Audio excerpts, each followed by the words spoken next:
Board of Commissioners. Today is Tuesday, August the 25th, 2026. The time is 6 o'clock p.m. I'm calling the meeting to order. I ask that you please stand for the Pledge of Allegiance, led by Commissioner Tebby.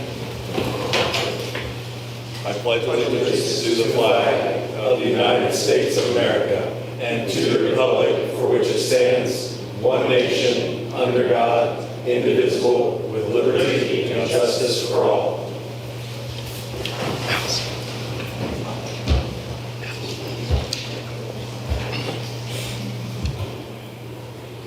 Thank you.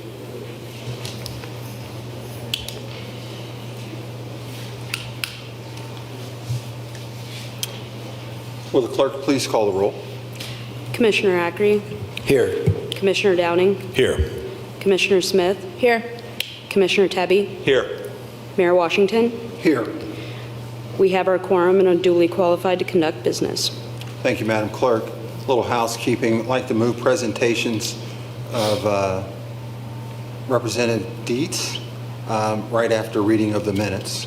So without objections, we'll have Representative Dietz presentation by Kentucky League of Cities.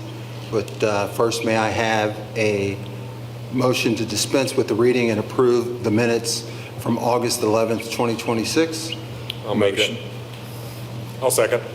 Motion by Commissioner Ackrey, second by Commissioner Tebby. All in favor, please say aye. Aye. Opposed, motion carries. With that, would like to call Gracie Kelly to the podium from the Kentucky League of Cities, who will be presenting a Friends of City Award to our state representative, Stephanie Dietz. Thank you, Mayor and Commissioners. Like the Mayor said, my name is Gracie Kelly. I'm the Director of Government Affairs for the Kentucky League of Cities, and with me I have Mallory Baker, our Government Affairs Communications Manager. We appreciate you all for having us here. This is actually my first time here in the city of Covington in Euro City Hall, so thank you all for welcoming us. Our KLC Board of Directors votes every year on legislators that we want to present the Friend of Cities Awards to. And we are pretty picky. Some organizations in Frankfort, it's you get an award, you get an award, everybody gets an award, but we are pretty diligent in who we select in this process. You either have to sponsor one of our bills, be a key member in leadership, or help us with a very important issue or issues throughout the legislative session. This legislative session was no easy task. There were several defensive issues that we had to pursue, along with a lot of offensive issues. We were able to get 15 of our KLC bills passed this session, and that is a number we are extremely proud of. I do want to thank Charmalee and Sebastian for all of their help this session, and you all as well, city officials, because there was a lot of tough issues on the chopping block this legislative session. But tonight I'm here to recognize Representative Stephanie Dietz. She has been a tremendous help to us in Frankfort throughout her time serving Northern Kentucky. She not only is a fantastic representative, but I also consider her a friend. She is absolutely truthful and honest. If you come to her over questions about a bill, she will sit down, make the time to meet with you, and give her honest feedback on any type of bill, and she is very straight up. This session in particular, she sponsored one of our KLC initiatives regarding first responders and firefighters. We are very, very grateful for that. And as you all know, she also sponsored House Bill 495 regarding occupational taxes, and I know that bill was very important to the city as well. So with that, I would like to offer Representative Dietz a few minutes to speak, if you don't mind, and we are happy to name her a Friend of Cities.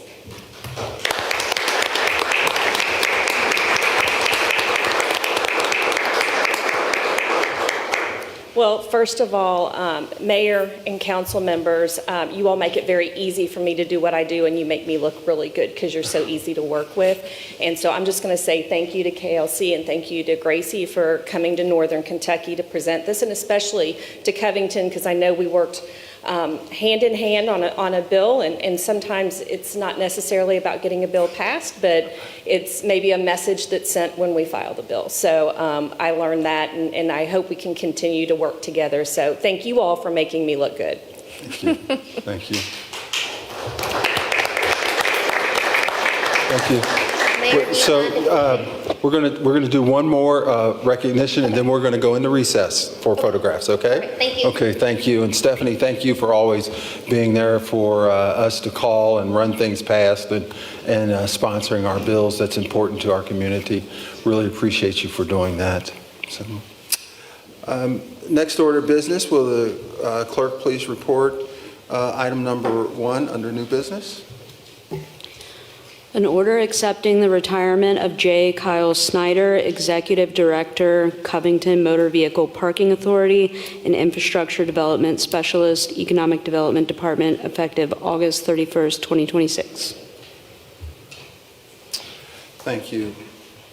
May I have come to the, that's fine. It's been a while since I've been up here. But for Kyle, would definitely be honored to be able to share a few just brief comments. About 4.5 years ago, it's been a while since I've had the honor to be the chair of the Parking Authority. And about 4.5 years ago, we started looking for an executive director. And it was not an easy feat because we didn't really know all of the different tasks that were needed.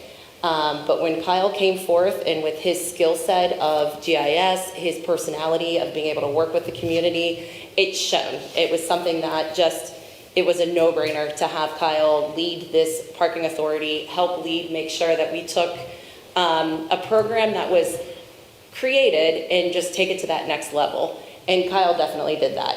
Whether it's working with the community on parking meters, on parking resident programs, we've learned so much about parking residential programs and still learning. Being able to talk about the Schwab theory, I think you've educated so many people about the importance of parking to the point where we all feel like we're complete nerds while we're at different happy hours and other things. So I can't thank you enough for all of the time and energy and effort that you've put in. These past 4.5 years have been a pleasure. I know I also have other board members, John Steinman, I think Greg Pape is also here, and then we also, Molly and Daniel, we've all been extremely appreciative and been so honored to have you lead us. And I'm excited that you now get to go sail when you want to sail. You get to do what you want to do. That also is a huge honor that you've been able to do for Kenton County, for the city of Covington, and just could not appreciate it more. Jack Monstioka. I have the privilege of taking over for Kyle Snyder as the next director of the Parking Authority, and I would like to present him with this first of its kind honorary parking meter since tonight his time with us expires. There we go, that's amazing.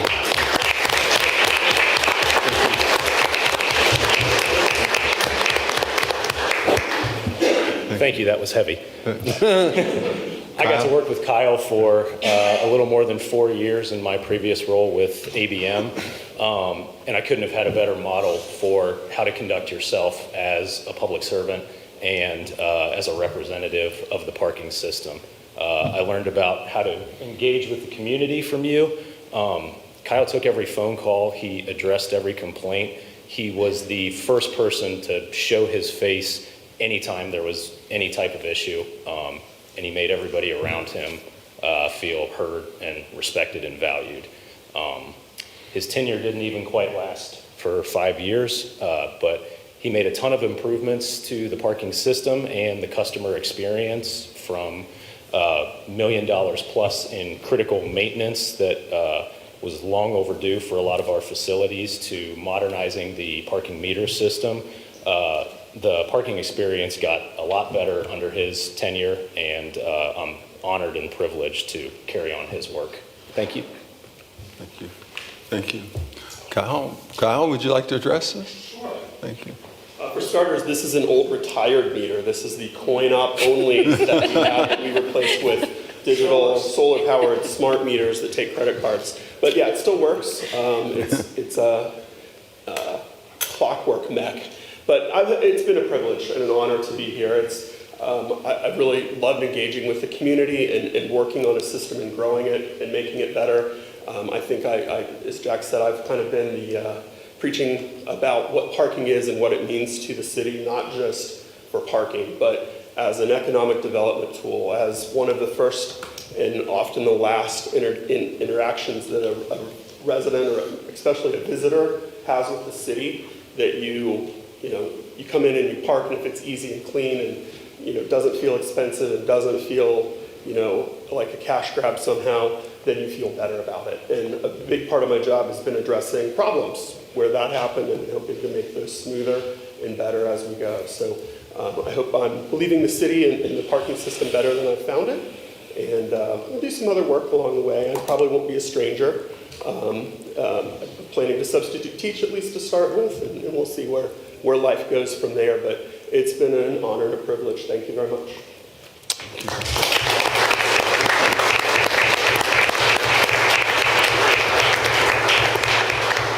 May I have a motion for an order accepting the retirement of J. Kyle Snyder, Executive Director of Covington Motor Vehicle Parking Authority? I'll make that motion. Motion by second. Commissioner Downing, second by the Vice Mayor. Will the clerk please call the roll? Commissioner Ackrey, Aye. Commissioner Downing, Aye. Commissioner Smith, Aye. Commissioner Tebby, Aye. Mayor Washington. Kyle, you've got one of the toughest jobs in City Hall. You had one of the toughest jobs. Nobody's in love with the Executive Director of the Parking Authority, but we appreciate what you brought to the system. It was new for our city. I sat on the original Parking Authority board, so it's come a long, long way, and we just appreciate everything that you've done for our community and our city, and happy retirement, and I vote aye. Thank you. Vice Mayors. Just a very quick comment. One, Director Snyder, I just know the first time I met you, you actually introduced yourself to me at a ribbon cutting, and you made every effort to get to know me, and you weren't just doing a great job outside looking in as a commissioner, but as a local business owner and a citizen, you did an incredible job. To everyone that I introduced you to every issue that we had, you were fire, so thank you. And I have to say the same for you, Representative Dietz. It was the same sort of interaction that I've had with you, not just as our representative, but as a local business owner and citizen. Anything that we navigated, you listened to us, and I really appreciate it. You guys both were so lucky to have you, and thank you so much. That's all I have. Thank you, guys. Thank you. Thank you. Without any further comment, we're going to stand in recess so we can take some photographs with Representative Dietz and then with Kyle.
Meeting back into session.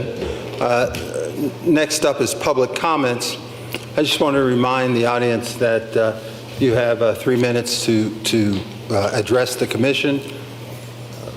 When you come to the microphone, we ask that you say your name and your address where you live at. Typically, commissioners will not answer questions. They may ask you a clarifying question. So that's why we're not going to respond.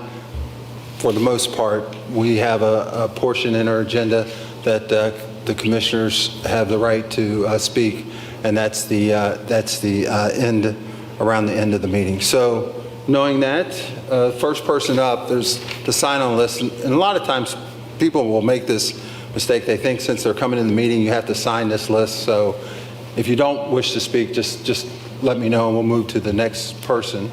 If I want to speak but didn't sign this, is that okay with the I'm sorry, ma'am, it's after 6 o'clock. even with the traffic changes? Yes. The first, and that's another thing. We ask that you don't speak from the crowd, that you remain, ruly. So please. First person up is Kayla Dawson. Hello, my name is Kayla Dawson. My address is 2237 Madison Avenue, apartment 2, Covington, Kentucky.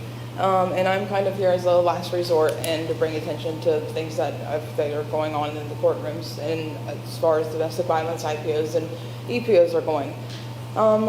So I've been a Covington resident 90% of my life. I'm a survivor of domestic violence and every sort of violence you could possibly imagine. And I'm here for all of the people who don't have a chance to be here. And I apologize if my stutter and stammer makes me take longer to speak. Our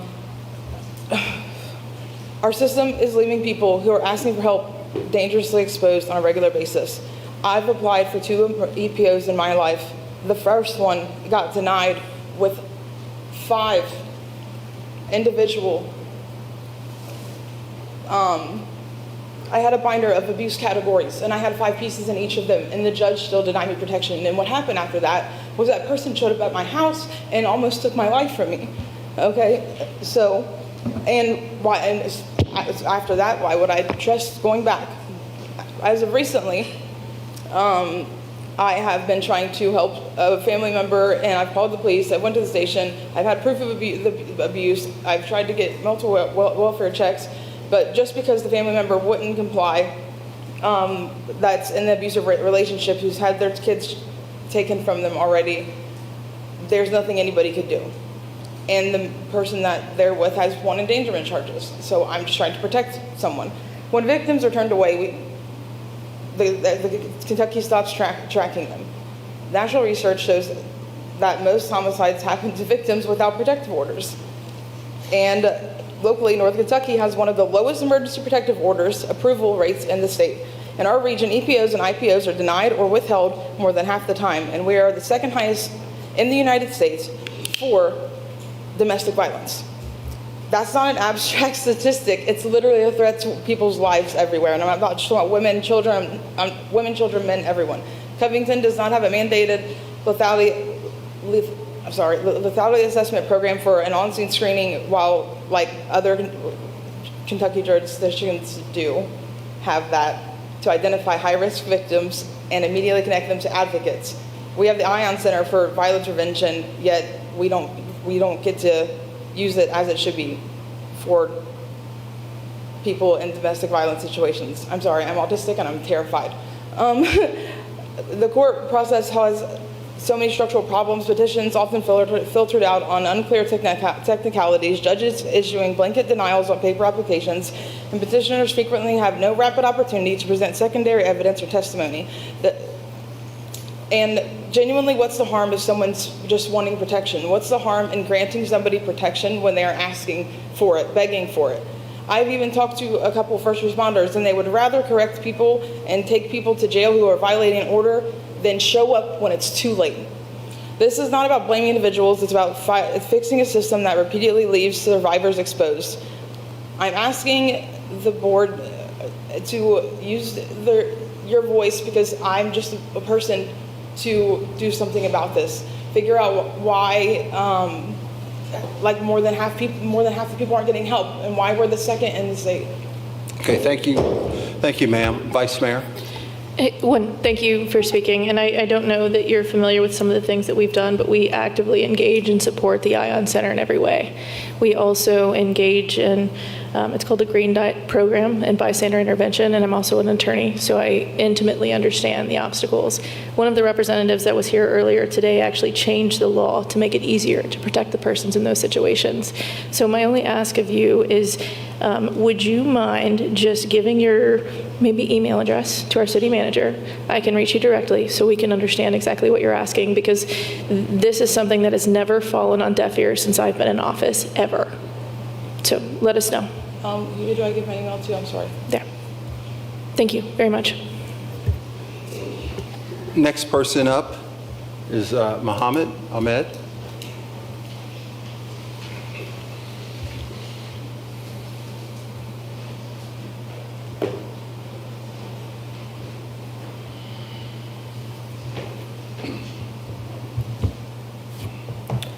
Good evening, Mayor and Commissioners. Mohammed Ahmad, 727 Edgecliff Road here in Covington. It's been a while, long time no say. I'll try to keep my remarks tight to respect the other speakers and constituents here today. I'm here to talk about my concerns with the proposed vote on the agenda to renew and extend the 10-year contract with Axon.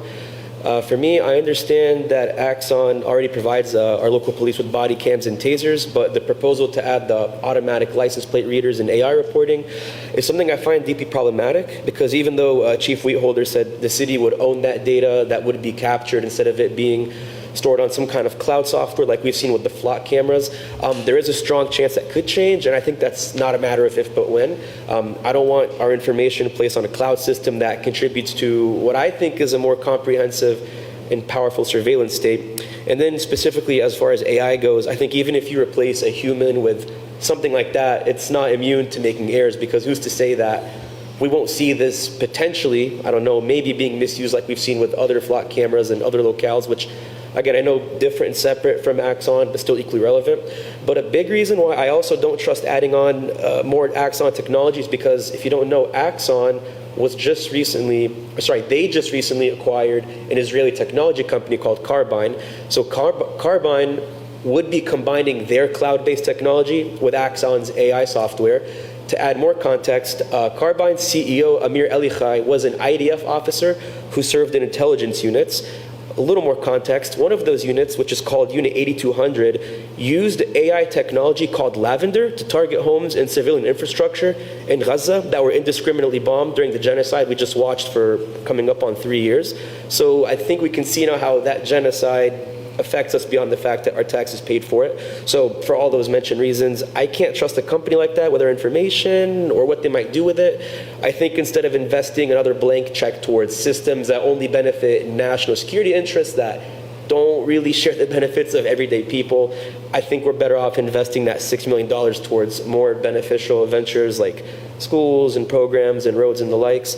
I just hope this could start a discussion on how to rethink what security and safety means and why we should invest in community instead of surveillance.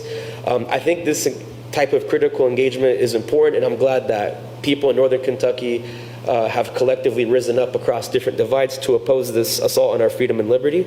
I think Independence and Newport's respective city councils each stood on the right side of history by ditching the flock surveillance contracts. So I ask that you all please do the same and vote not to renew or extend anything with Axon. Thank you. Next person is Mr. Hill, Stephen Hill.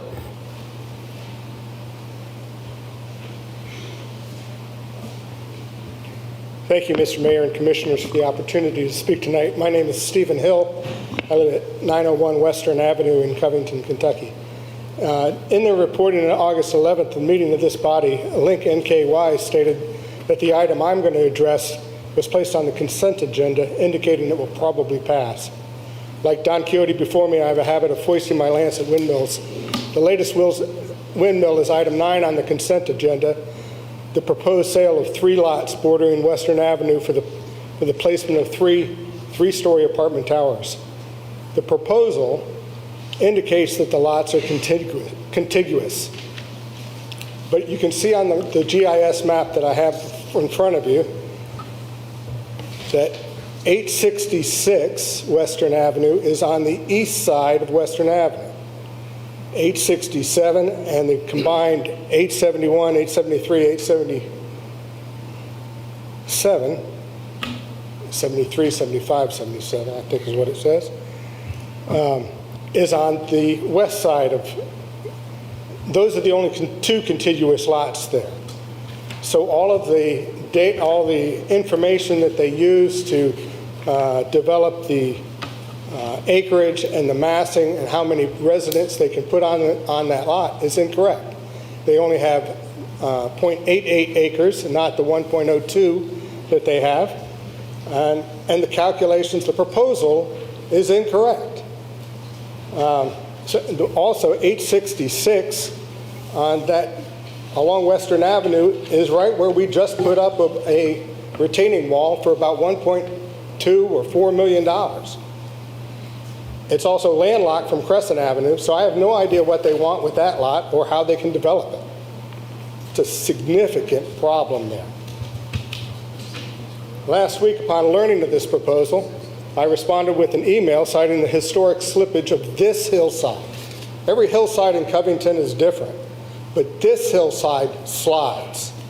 You've seen it with the retaining wall at the DeVue Park entrance in 2014, 2015, when we were on the hook to rebuild that retaining wall. You saw it with the requirement to rebuild Western Avenue along the east side with the retaining wall, $1.4 million.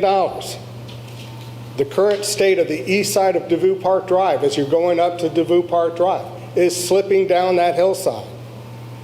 The abysmal state of Worth Avenue, the entire length of it, from Lewis Street all the way up to the grass street that borders this proposal, has huge divots and subsurface gaps.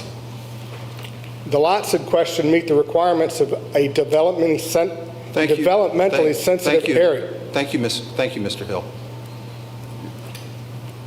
I'm sorry? Thank you. You have 3 minutes and your time has expired. Thank you. Well, I would propose that you defy Link NKY and not consent to this incorrect proposal. Next person, Aaron Masters.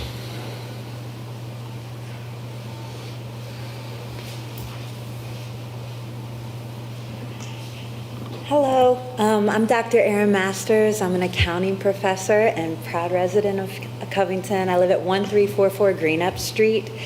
I did want to begin by thanking Commissioner Tubby and Acri. You'll both take my calls every time, and that's pretty awesome. And also the mayor, who does Easter egg hunts with my kid.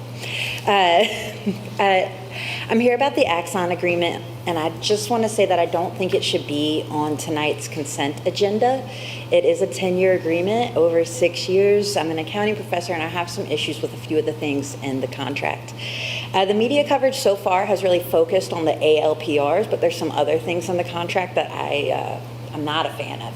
I know we've had ALPR cameras for 10 years, according to the media coverage, and I don't doubt that. But there is also a $743,000 drone that is autonomous, lives on its own, flies beyond where the operator can see it. It has speakers, spotlights on it. It's an autonomous surveillance drone. It's a pretty severe thing, in my opinion. It comes with a $33,000 cell plan so that it can communicate with the operators. And from my reading of the contract, that's actually in addition to the contract itself, but I could be incorrect there.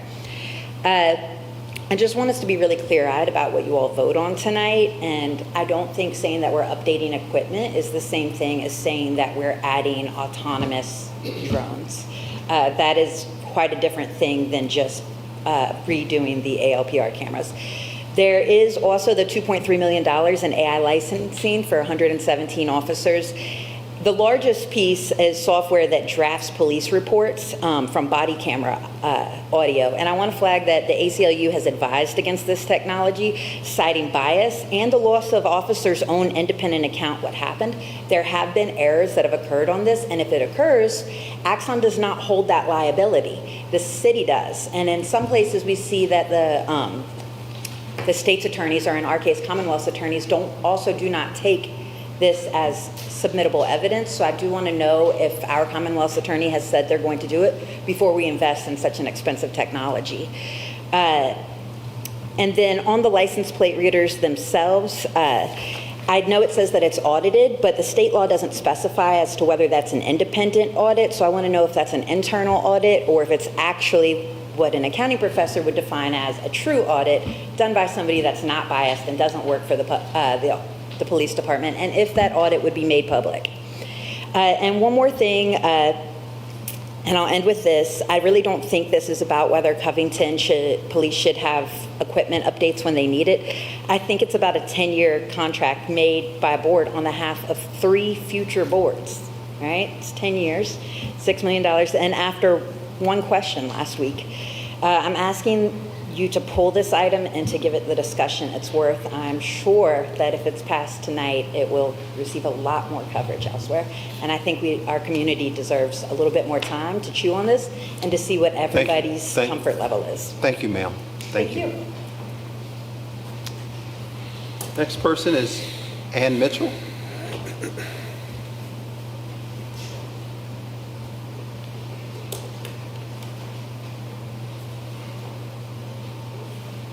Thank you. I'm Ann Mitchell, 215 Kentucky Avenue. I wrote an email regarding the Axon situation, and I appreciate the feedback that I got from the commissioners. But it was good feedback, but it's not 100% allayed my concerns. I feel that once we have given a 10-year commitment to this infrastructure from Axon, that the uses can expand into places that we don't want them to go. It's very hard to correct course under a 10-year commitment, especially a $6 million 10-year commitment, when, in my time in Covington, I've seen better interactions with the police when it's a less intrusive, more community-oriented interaction. When we had the bicycle cops, when we had, different low-key personal interactions and more training, I think that the community works better. And I'd like to see the shift away from high-tech and into the personal. Thank you. Thank you, Ms. Mitchell. Next person up is Bradley Harris.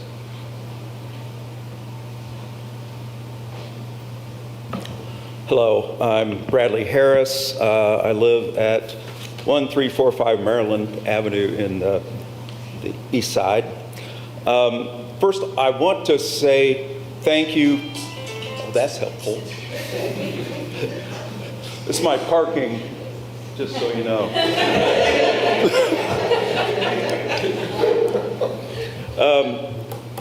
I first want to thank you for taking the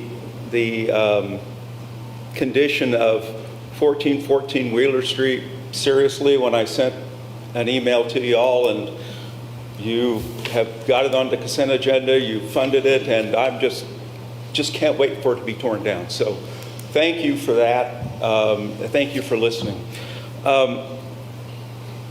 Obviously, there's a lot of concern about the Axon contract. I just want to talk to one slim piece of it because the others have covered it nicely.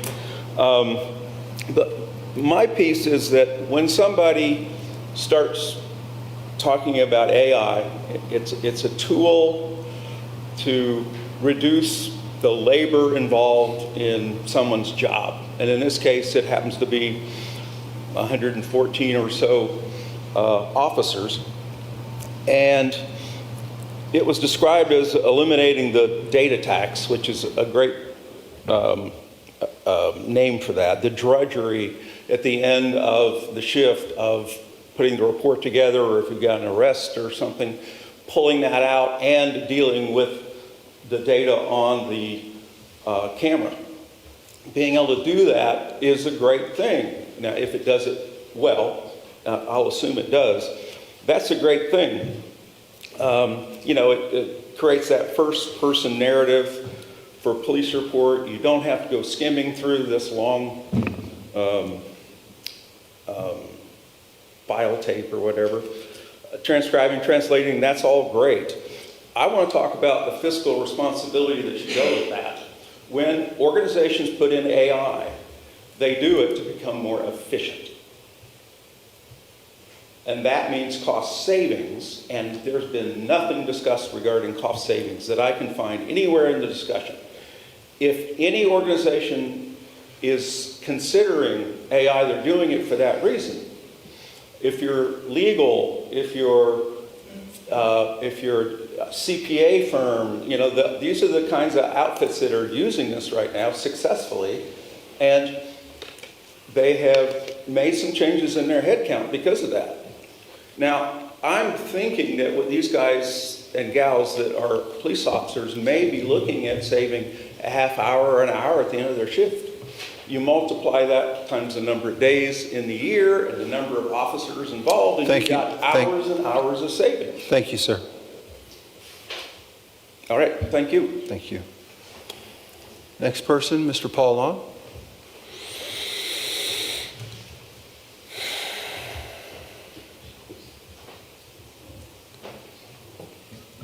Yes, my name is Paul Long. I live at 345 East 17th Street in Covington. And I came here to speak on Axon. And I am familiar with all of you people up there, and I know Mayor Washington back when he was a sheriff's deputy, I believe. And I bring that up because I'm a former newsman for the Kentucky Post. And I bring that up because during my days as a reporter in the Kentucky Post, my main beat was cops, crime, and courts. And during that time, we listened to a lot of police radio chatter. I mean, we had one in the newsroom that went on all day and all night long. And one of the things I remember hearing there during those was that when an officer either pulled over or had a reasonable suspicion of a car or a license plate, they were able to call in dispatch, and dispatch would be able to either verify the plate with the name and address and that it's valid, or that the car was stolen, or there are warrants listed on the owner of the car, and the officer could then take whatever action they needed to take. And my questions are this: I believe that still exists, and if so, I'd ask you to consider why we are spending up to $6 million in part for a something that will duplicate that system.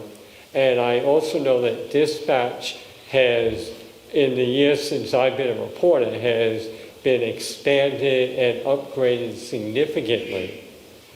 And it seems to me that a lot of this contract, I agree with what everyone else said, but a lot of this contract is also duplicating efforts that are already available to our police officers. Thank you. Thank you, Mr. Long.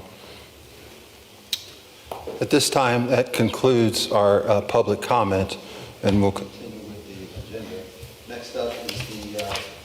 Next up is the city manager's report. Madam City Manager. Good evening. Tonight, under my report, we'd like to clarify some of the questions and concerns that have come up about the Axon contract. So in that vein, I'd like to invite Chief Weedholter to go through a couple of points that would hopefully help with this conversation.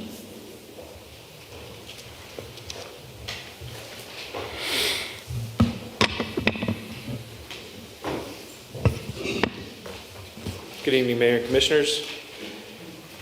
Thank you for the opportunity to provide additional context regarding the recently announced Axon contract, particularly in light of public comment and discussion in the community. Some of those discussions reflect misunderstandings about the scope and purpose of the agreement, and I believe it's important that the board have a clear understanding of what the proposal provides. Much of the attention has focused on the approximately $6 million total contract value. While that figure represents the full value of the agreement, this is a 10-year contract covering equipment such as body-worn cameras, tasers, software, licensing, support, and related services for the police department.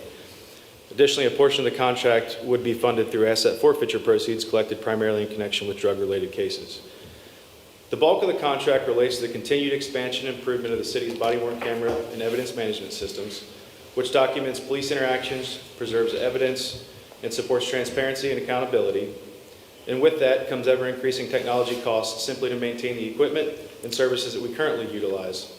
The agreement also includes new technology intended to assist officers with report and case preparation responsibilities, thus reducing administrative time while improving the quality and content of the reports. These improvements will greatly assist our officers in meeting our departmental mission of reducing crime and calling offenders to account. Additionally, the technology upgrade will result in the department being more accessible to our residents. The AI assistant software includes a translation feature which will allow officers to effectively communicate with non-English speaking residents and visitors during calls for service and other community interactions. Another part of our mission at the police department is to provide excellent customer service. Being able to effectively communicate with all of our residents has been a priority of mine as we work to better serve all of the residents of the city of Covington.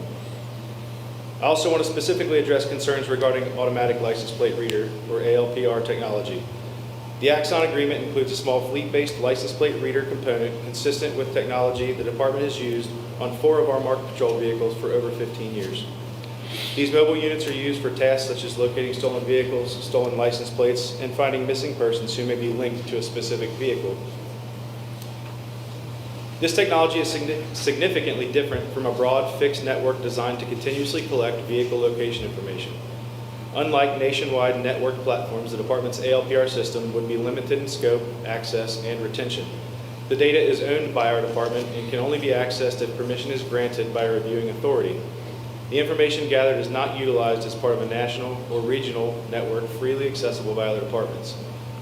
Furthermore, under department policy and in accordance with Kentucky law, ALPR data is retained for no more than 90 days unless continued retention is required for an active investigation or auditing purposes.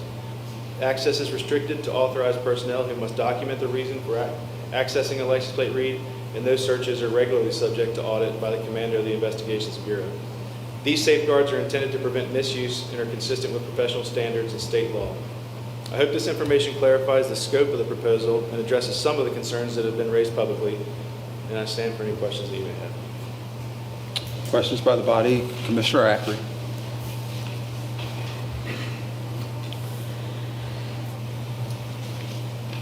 Chief, I have a few actually, and I'm sure we're going to overlap here, so I'll take a few real quickly. Can you explain the reason for the drone? That's obviously a huge cost in this budget. I'm just curious, the drone, its use, does it have facial recognition?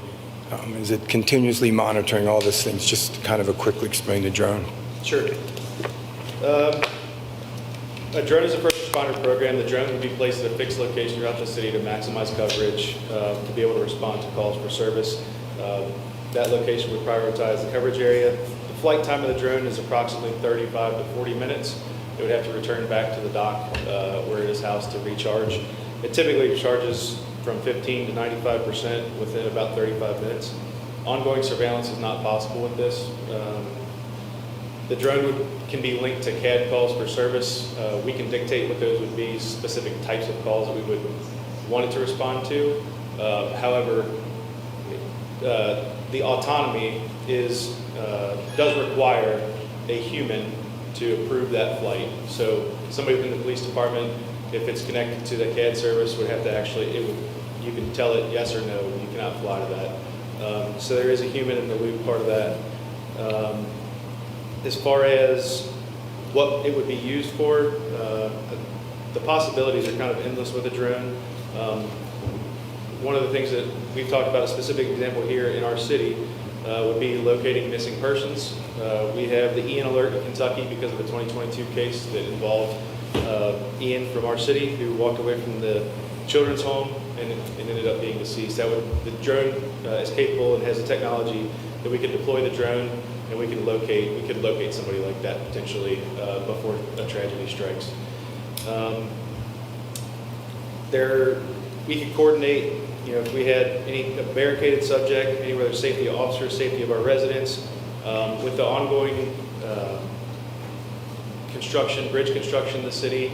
If we have an accident with injuries, this is just one example.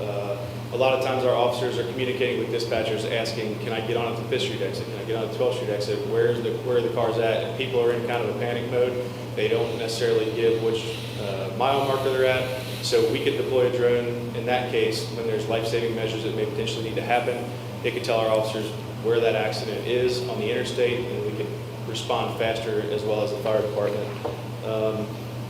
Another thing that could be, with us being bordered by the confluence of two rivers, the drone has the capability to deploy a life vest to somebody who may have fallen in the river. There's a multitude of different things that the drone could be used for. And the focal point for the police department is that the drone would be a tool to assist us in effectiveness of response. You've heard from our community that they want community engagement. So the drone is not a replacement for police officers. The drone is a tool to help make a more effective response and provide better services. My second question was, you mentioned earlier we've had the technology for over 16 years. There's been lots of studies done and reports written that explain that this has been misused by misreading a license plate. Somebody comes up and at gunpoint and pulls somebody out of their car, and it was, excuse me, simply the wrong license plate. To your knowledge, and I know you probably don't have this data in front of you, has that happened since we've had this technology here in Covington? There's no specific examples that come to mind. I will say that the technology is linked to the vehicle, not the people inside of it. So say you get a license plate hit on a stolen vehicle. For the safety of everybody, the officers are going to treat that like a stolen vehicle. They don't know who's inside, so the response is going to be dictated by what the hit is for. Right. I will say, though, that in the proposed Axon contract, there are increased mechanisms over what we currently have that would help prevent some of that. In the Axon platform, when there's a hit that is received from an officer in a vehicle, it requires the officer to verify it. It gives the picture immediately, it gives the spelled out character, so you have to verify that that's the correct license plate before you take any action. You have to confirm it, you give a reason, you can give a disposition of how at the end that was handled. And our policy also dictates that before we take any action, we need to verify that through dispatch, whether it be an NCIC hit or something like that. We would verify that first. Great. Thank you. Do we have the ability, if we find one of these technologies just isn't working for our city, do we have the ability to cancel one or all of this contract? Yes. In the next 10 years? Yes, we do. There are mechanisms built into the contract, and specifically for the entire contract, there's a breach clause, and then there's also funding mechanisms that the city will be able to, if that's what the future commissions decide. Thank you, Chief. Commissioner Downing. Buckle up. I've got a couple. All right. Some of these questions are from members of the public that weren't here tonight, and just for transparency, several of the questions that I have that I'm going to be providing to staff for public awareness, I sent to the chief and to staff earlier today, so that way we could make sure that we were able to give the public transparency. So just want to clarify for everybody. It's my understanding, based on our conversations, that we currently have 4 vehicles that have ALPR technology, currently serviced through, you said Motorola, is that correct? Or Motorola, and this contract is effectively ending that contract with Motorola and applying that to Axon, again, just the 4 cruisers. So we won't have the fixed locations like Flock, but we will still have the mobile cruisers that are doing effectively the same thing that you just described, correct? Correct. Yeah, in the past, we've had 4, and that would be the current state listed. And in our earlier conversations, you'd indicated that it requires 2 officers effectively to do to add license plates into the system for tracking purposes. Effectively, you have the officer that's putting it in, and then you have a double check with a supervisor that is basically validating that this is a legitimate license plate that we need to be looking for, trying to identify. Correct? So there are guardrails currently on the technology we use as far as entering them. There's specific people that are administrators, and then there's specific officers within the department in certain roles that can enter those license plates. Moving forward into the Axon contract, if it were to be approved, there are even more ways to monitor that and ensure that there are those mechanisms in place. And with the front side of an Axon contract is a lot of training and policy development, because we have never had the license plate readers through Axon. So the way it physically operates in the system is a little bit different. Mm-hmm. And as we move forward with that, if this were to be approved, there are policy guidelines that we put into effect of who's authorized to put those in the system, and then auditing procedures to ensure that those should remain in the system or be removed. Okay. Thank you. I'm going to provide a hypothetical scenario. Let's say that there is a member of the public within the state of Ohio who has failed to pay their child support, and there's basically they're being called in. Would our license plate readers automatically flag that individual if that individual is parked in someone's driveway as the cruiser is driving down the street? No. So with the Axon Fleet 3 system, it is linked to NCIC, so the National Crime Information Center. So if there is a warrant, a missing person, an Amber Alert, a Golden Alert, or anything that is tied to the National Crime Information Center, that would alert an officer.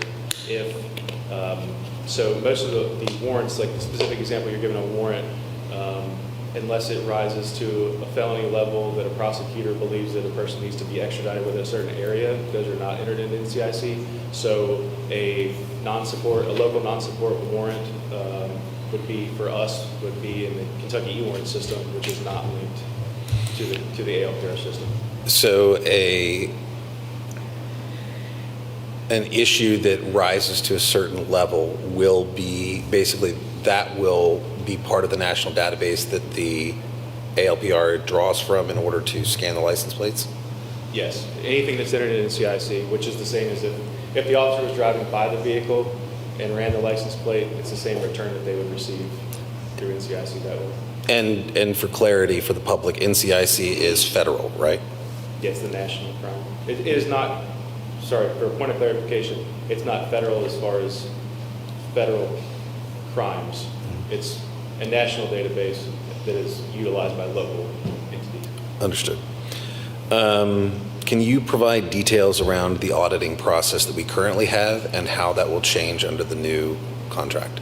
Yep. So currently, as I mentioned last week, the House Bill 58 went into effect, which requires auditing, and it requires the retention period.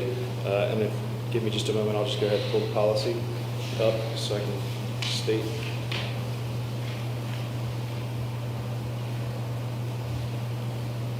So in our current policy that was revamped post House Bill 58, we modeled the changes in our policy with the Kentucky League of Cities recommended policy. And the auditing procedure that is currently in place as of today says that the Criminal Investigations Bureau commander or designee will conduct an audit every 90 days of ALPR detection, browsing inquiries from all agency systems. The auditor would randomly select 10 detection browsing inquiries from each ALPR system during the preceding period to determine if each inquiry meets the requirements established in the policy. Once the ALPR audit is complete, the auditor will draft a memo outlining the findings of the audit and forward the memo to the Chief of Police. And any violation of this policy may result in disciplinary action as outlined in General Order 26.1, discipline. I apologize. Can you restate that in layman's terms? And louder, please. It's very hard to hear. So in our current policy, it would be that our Investigations Bureau commander would conduct an audit every 90 days of the ALPR inquiries that are run. They would select randomly, there would be a random selection done of 10 of those browsing inquiries from any ALPR system that the police department has or ever had. And then they would determine if those inquiries meet the requirements established by policy and law. Once they're done with that audit, they would forward that report, draft a memo to me, and forward the report to me to see if there is any inconsistencies in that. And if there were, that's where we would review for any kind of action that needed to be taken. And again, I'll go back to what I just talked about a little bit, is that as this new system, if it were to be approved, went into effect, the auditing capabilities within the system itself and learning all those new and implementing it and even amending this policy is something that can be done based on what we see with the system itself if it were to be put in place. All right. So next question then. When we think about the fact that because you've talked about the fact that we have, again, validate that I'm correct, rather than going into a national database or into the cloud, the information that the ALPRs receive is going to be going into a database that is owned by Covington, local to Covington, and stored for 90 days, correct? So the data goes into evidence.com, which is Axon's storage area. So it is stored in a cloud-based service through Axon. We own the data, and the only way that Axon can access anything is for like a support side of things, but it's not distributed. We own the data, they cannot distribute it to anybody. It's only for support side of things. How do we prove that that's the case? How do we prove that they don't have access to that information? And sorry, I'm going to direct that to our legal. The way we can prove that is looking at their own internal security and management systems. From what I know, it's encrypted. But almost anything you have today is going to be uploaded at some point to the cloud. It's not actually stored on the cloud, right? So, body cam records an incident. It's uploaded through the cloud to Axon's actual physical servers. If we were, right now we have over 400 terabytes of data. If we were going to be required to store that personally, from the city, you're looking at an administrative cost of millions of dollars, plus manpower to actually process all of that and utilize that. So then I have a follow-up question, if I may. As the ALPRs are traveling down the street, and we know that we have license plates that are flagged based on kind of the federal database and those that are local to whatever issues we're trying to address, there's also going to be a variety of just random Joe Schmoes, members of our community, members of our public. When we are driving down and the ALPRs are scanning and looking for those flagged license plates, does it also capture and store those that are non-offenders, that are non-flagged, and then get sent up into the database that Axon manages? Yes, so to go back to your previous question, one thing that the audit logs within the evidence.com system audits everything that is done, looked up, searched, both on our side, the police side, and the Axon side. It tracks everything that Axon does in the back end and us to address the other question. To answer the next question that you had about driving down the street, they don't discriminate against license plate. They will just drive down the street and they will record everything that it passes by. Anything that is not, we don't receive any kind of lead on, or it comes up in interest of a criminal case, or in the case of a missing person, or whatever those alerts may be, the retention period, as I mentioned, the policy would fall off, and by state law in 90 days, those would be gone at that point. And then the only thing that would remain past 90 days is if it ended up being linked to something that we were investigating, or it was of evidentiary value at that point. So it passively stores non-offending license plates, but for the 90-day period? Correct. Every picture that it takes, it stores for 90 days. Unless we decide that we can change the retention period as well. Understood. Our city solicitor, I've got a couple of questions for you. if you'll allow me to. Can you confirm for me that whether or not we have any penalty associated with not funding the contract should we choose to pursue a 10-year contract and then the next commission cycle say we will no longer fund that? What is the associated financial penalty? There's zero penalty. We just have to give 30 days notice, and that's it. If there's no funding, we can terminate the contract. Okay. When we think about the comment that we received from the public around the AI reporting not holding up in court, can you speak? Do you have knowledge of? Can you speak to the accuracy of that? Yeah. So that is not currently prohibited in Kentucky. So the AI reporting, it's an AI assisted generator. The report is AI assisted when it's generated. The officer is still required to actually look at that report, confirm everything in that report is true and accurate, and then if there are if there's anything that is not true, they can make that correction in there, and even those corrections are all going to be logged, right? Nothing can be hidden in the system. And I mean, specifically as to admissibility in court, KRS, I think it's, or KRE, Kentucky Rules of Evidence 803B, specifically provides a mechanism for the admissibility of processes, information taken from processes. So, an officer would, he'd be testifying, and he'd say, this is a report that I created, and it was assisted using AI. I reviewed the report, it is accurate. I made these revisions to the report, or I didn't make any revisions, and that would be admissible as long as it was relevant to to the reason it was actually trying to be admitted. So I do not foresee any issues with admissibility in court. All right. So then the only other question that I have is substantial differences between the contract that we're looking to sign and the way that we're looking at that versus the previous contract, basically the renewal that we're doing. From your standpoint, what are the substantive differences? Other than the additional services side, the master terms of service I've reviewed, and it's the exact same terms of service that are in place right now. All right. Thank you very much. Those are my questions. Commissioner Tebby? Go ahead. Okay.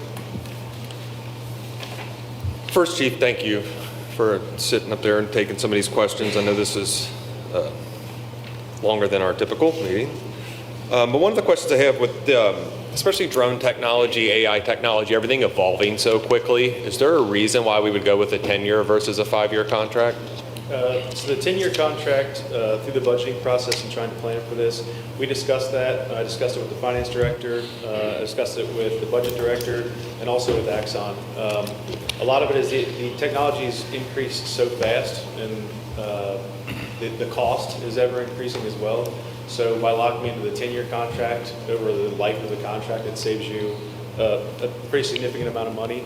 And through our budget and finance directors also being able to know what is coming and not have to worry about trying to figure out what those costs are going to be moving forward was a point that they liked as far as a budgeting perspective. And I mentioned it briefly earlier. A lot of this contract, I know the focus has been on some of the additional things such as drone and ALPR, but a significant portion of this contract is just to maintain the current services that we have without anything else, and that cost significantly increases over time. So the significant cost, when you look at it, is not necessarily just new technology. It's just to keep up with what we currently have.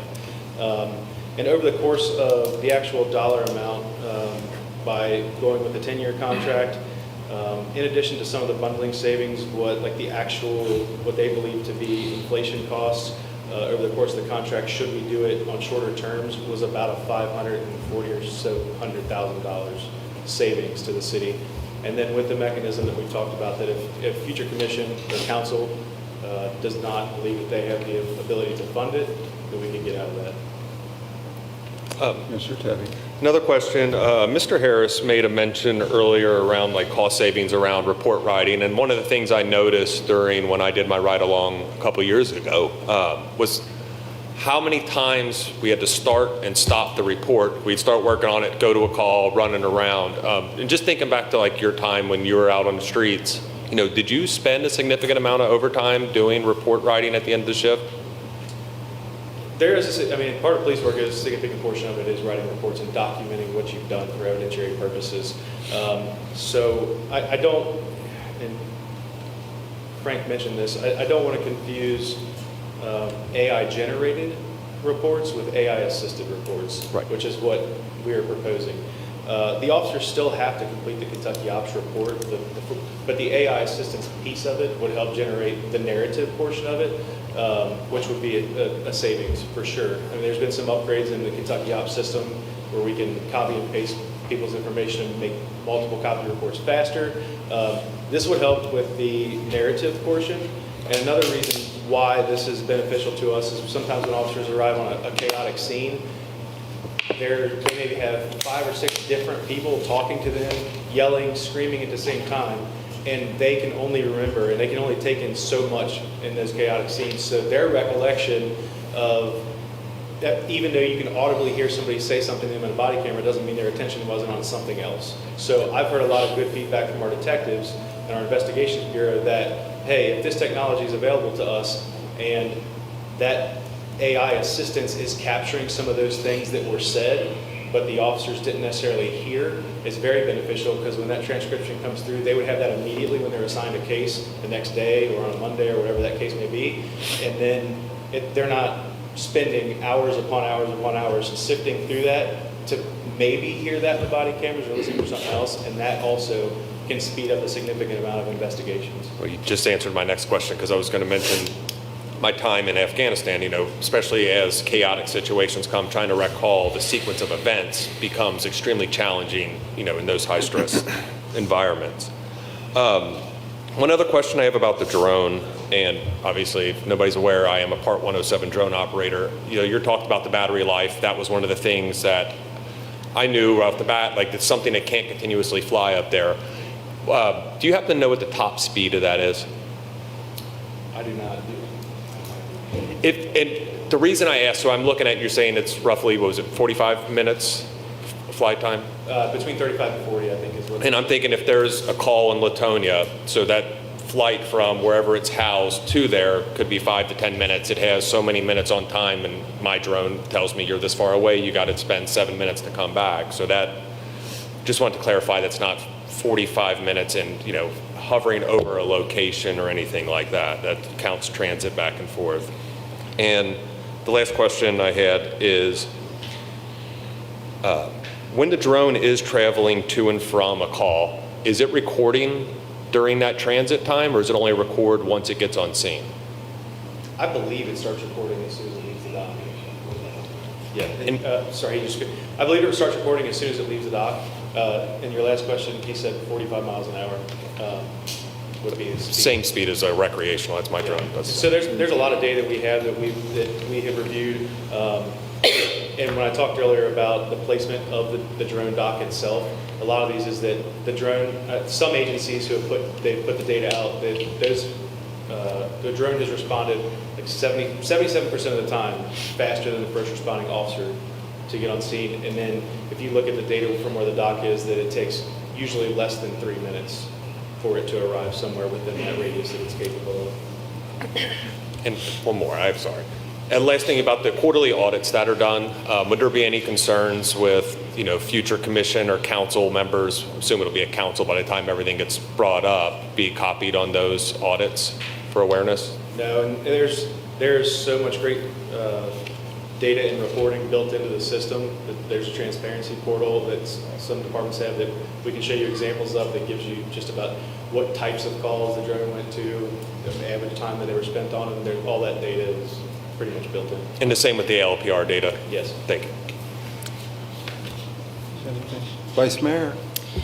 So one, thank you for providing your insight here. And I think everyone in this room realizes the incredible value that this brings, but there's also an incredible concern about privacy. I think that's why everyone here is coming and asking questions, and we all share those questions and appreciate the opportunity to get those answered. I also appreciate you sharing. I think when the $6 million contract hit the public, they were like, what in the world are you guys spending $6 million on? But I appreciate you sharing that it's a 10-year contract. I also appreciate you sharing that it's going to break down some barriers when we're speaking to folks. It's also going to afford us the opportunity to solve some substantial issues much quicker. But then you also weigh that against everyone's privacy. And with that, I just have a few very quick questions. These folks have, all these guys have asked some excellent questions, and I've also got my lawyer hat on, and there was just a couple things that I was looking at when you shared this with us, and you said that the data is owned by our department and can only be accessed if permission is granted by a reviewing authority. What is considered a reviewing authority? So those discussions have been had internally, and sorry to keep going back to the same things, but if this technology through Axon were to be approved, the ALPR portion, that is something that would be new to us because we've been using ALPR but on a different system. So the auditing would be, or the approving authority would be that we could set in our policy, we could make it so that if there were any requests to enter a license plate into something, that it would be required to go through a bureau commander or the investigations bureau commander so that it's approved. And then the same thing with if we have a neighboring agency that has a stolen vehicle in their jurisdiction and they reached out because they thought it might have traveled through our city, the mechanism for that is they can't even directly request that from us. Obviously, they could reach out to an investigator in our city and ask, but we, through the Axon system, would have to generate a partner request to them, and then they would have to accept that, and then we would be able to share it for a specific criminal case. So and all that can be dictated in our policy. We do have the current policy, but obviously some changes may need to be made to policy as we know what the capabilities are and how they specifically work in the Axon ecosystem. Got it, 100%. I understand that. This might be just a quick question for our city solicitor. And I know there's so many questions here, and this is something that we need. And well, actually, first, Chief, I'll ask you this. It appears that the bulk of everything that we're discussing is the minority of the expense that we're going to be paying. Is that what I'm understanding? So in other words, we're concerned with the license plate readers, and those are things that evidently, and correct me if I'm wrong, that we already have in place. But a lot of what you were sharing is something that we're just maintaining. Is that what you were sharing? We're maintaining. That's the bulk of this contract, is maintenance. Right. So the items that are in the current that we currently have, and we would continue to have if this contract were approved, is the body-worn cameras, tasers, Axon interview room, which is the ability for our detectives to record the interviews that are done in the Criminal Investigations Bureau, the fleet, which is the dash cameras, auto tagging, which is where it ties to our CAD system and will automatically tag based on the data what type of call, the call number, and for us to utilize for sharing cases and managing cases. A redaction suite, we were receiving a tremendous amount more open records requests all the time, and in order to be in compliance with open records law, we have to go through and redact specific, whether it be juveniles or specific things that can't go into open records. So there's a redaction suite within that software. The storage and licensing is in there. That piece, just to maintain the current part, is estimated to be over $3 million, just to maintain what we currently have. Mm-hmm. The ALPR portion that has been a high topic of discussion, that represents about $13,000 over the course of the 10 years. So it's about 0.2% of the entire cost of the contract. Understood. And as an attorney, I do have to share with the public the power of AI. Both there's different facets of it, but I can share very publicly that there are cases that can be solved exponentially quicker with this sort of software, and it can review 10,000 documents in a moment. And I'm navigating it now, and it'll solve these cases. But I'm still having concerns, obviously, about privacy and everyone else's as well. And I know that there's probably going to be some more discussion around that. But I cannot deny, and the public needs to know, the value of putting folks behind bars that need to be behind bars with this technology. I've seen it firsthand for the past 6 months, and it's been pretty incredible. But towards that end, this is for our city solicitor. Very specifically, if we have some questions, like right now, this is on the consent agenda. I don't know how the board's feeling, but if we have 1 or 2 questions, we put this on the consent agenda, but we still have those questions. What's the process from there? Well, per a typical process, if it stays on the consent agenda, then the clerk will read through the consent agenda, and then it will be approved, right? If you want, you can put it on regular. You can move it to regular, and then you'll have to take a vote. Yeah. So let me just be clear. If this were to go on regular for any reason at all, what is the adverse effect to us as a city? Other than obviously the quicker that we identify some issues, the quicker that we solve them. But otherwise, is there anything else that we need to be concerned with? I don't think so. I mean, I think you'd still have to vote on it. This is a legislative meeting. Okay. So let's just say that we all put it on consent and something wild comes up and we say this isn't working. That process at that point, I'm assuming that we would have to have a majority of our board to say that we need to move in a different direction. Is that correct? Okay. So absent anything wild. So if you put it on regular, you'll have to do a roll call vote. Okay. Majority vote for or against, right? Yep. If it's on consent, then if the majority approves the consent agenda, then it will be approved as part of the consent agenda. Fantastic. And I know that we've got a lot of other items that we're going to discuss specifically to this on some nuances, but I just wanted to speak directly to those. And otherwise, I have no other questions, and thank everyone for your feedback, your questions, and thank you, Chief, for the clarity. Thank you. One last question by Commissioner Tebby. Just clarification on a date. So it was mentioned, one of the speakers, about just why don't we keep what we have now? On our current contract's expiring, what date does that contract expire? September 30th. 30th? Yes. Thank you. Okay, no further questions. At this time, we're going to put the item on regular, so it'll be on regular. Also, item number 9 will be placed on regular.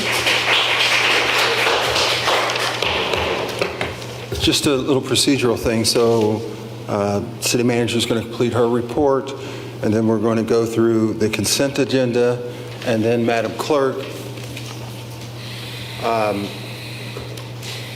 item number 15 will be the first one. Item number 15 will be the first one read, and then we'll go to item number 9. Thank you, Chief. Madam City Manager, you have anything else for us? Nothing more to report, ma'am. Thank you, ma'am. Will the clerk please report? An order accepting the retirement of Officer James Cannon, Police Department, effective September 1st, 2026. An order accepting the resignation of Officer Tristan Parsons, Police Department, effective July 31st, 2026. An order approving the hire of Ethan McCauley as Covington Police Officer, effective August 31st, 2026. An order promoting John Sadowski Jr. to the position of Director of Economic Development, effective August 26, 2026. An order approving the hire of Michael Jones as Assistant City Manager, Administration Department, effective September 21st, 2026. An order authorizing the mayor to execute a purchase agreement with Danielle Strauss for the purchase of 1318 Scott Street and 110 Pleasant Street. An order authorizing the mayor to execute an option to purchase with Patton Street LLC for the property located at 609 Patton Street.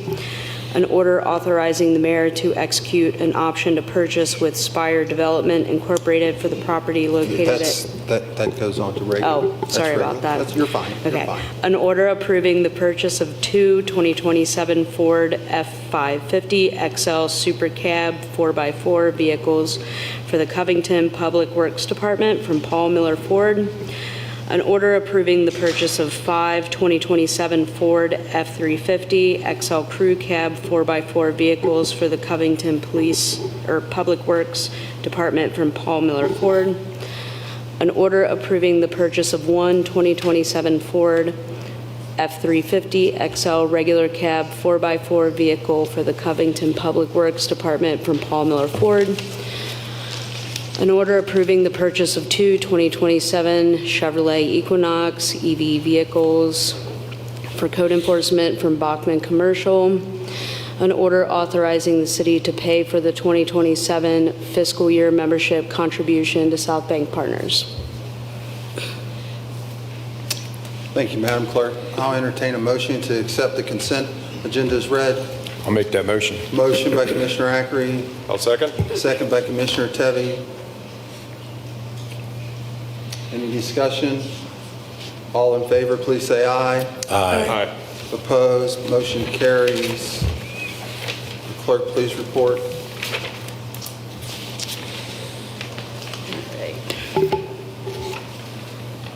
An order authorizing the mayor to execute an agreement with Axon Enterprise Incorporated to provide an updated suite of equipment, software, and licensing for the police department.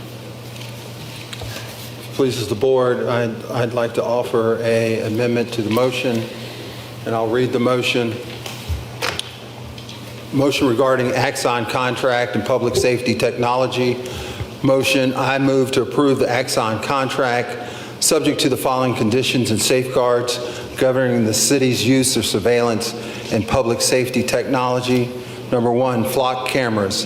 The city shall not purchase, install, or deploy flock cameras or participate in a flock camera network under this contract without separate authorization by the Board of Commissioners.